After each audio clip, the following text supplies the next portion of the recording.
ভালোভাবে আমাদের সংসার চালাইতে পারবো, নিজেরা চলতে পারবো। বাট আজকে ইন্ডিয়ান একটা কোম্পানি বাংলাদেশে বিজনেস করতেছে, বাংলাদেশে আরো অনেক কোম্পানি আছে, প্রত্যেকটা কোম্পানি বিজনেস করতেছে, মুন্ডি ফার্মার থেকে ছোট বড় অনেক কোম্পানি আছে। বাট এখন আমরা যেটা মানে সব থেকে বেশি আমাদের কাছে খারাপ লাগে, আমরা আমাদের স্যালারির কথা কোনো ফার্মাসিউটিক্যাল ভাইরে বলতে পারি না, আমাদের কোনো কলিগদের বলতে পারি না। কেন?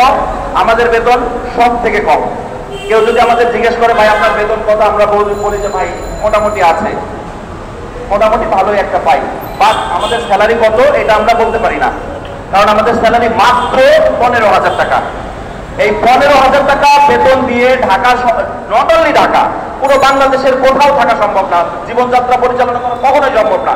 এখন দ্রব্যমূল্যের যে ঊর্ধ্বগতি, বর্তমান যে পরিবেশ পরিস্থিতি বাংলাদেশে আছে, 15,000 টাকা একটা ছেলে কিভাবে চলতে পারে? আপনাদের মানে কারোর জানা থাকলে বলে যাবেন, আমার জানা নাই ভাই, আমরা চলতে পারতেছি না। আমাদের দেয়াল মানে পিঠ দেয়ালে থেকে গেছে, আমরা কিভাবে সামনে আগাবো, কিভাবে চলবো, কিভাবে কিচ্ছু জানি না।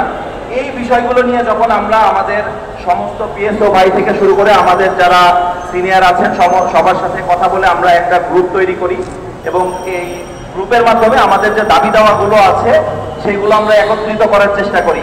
এইখান থেকে শুরু হলো আমাদের উপর নির্যাতন, নিপীড়ন। এই গ্রুপে যারা আছে তাদের চাকরি থাকবে না। কেন ভাই? আমরা কি কথা বলতে পারবো না? এটা কি আওয়ামী লীগ সরকার যে মুখ চেপে ধরবে? আমাদের বেতন কম, আমাদের কথায় কথায় চাকরিচ্যুত করা হয়, কথায় কথায় ট্রান্সফার দেওয়া হয়। আজকে একটা ভাই তার বাসা সাপোজ খুলনাতে, সে খুলনাতে সুন্দর চাকরি করতেছে, তাকে ট্রান্সফার দিয়ে দেওয়া হলো চট্টগ্রাম। সেখানে যে কিভাবে কাজ করবে? নতুন একটা পরিবেশ, নতুন সবকিছু, নতুন হসপিটাল, নতুন কেমিস্ট, সেখানে কিভাবে অর্ডার কাটবে, কিভাবে নতুন ডক্টরের সাথে কাজ করবে, তার সেল আলটিমেটলি কমে যাবে। সেল কেন কমলো?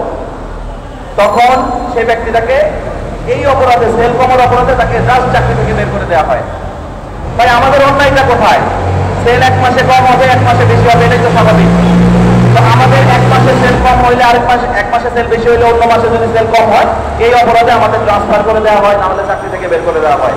এই কাজগুলো করতেছে আমাদের কোম্পানির ঊর্ধ্বতন কিছু কর্মকর্তা, যে কর্মকর্তারা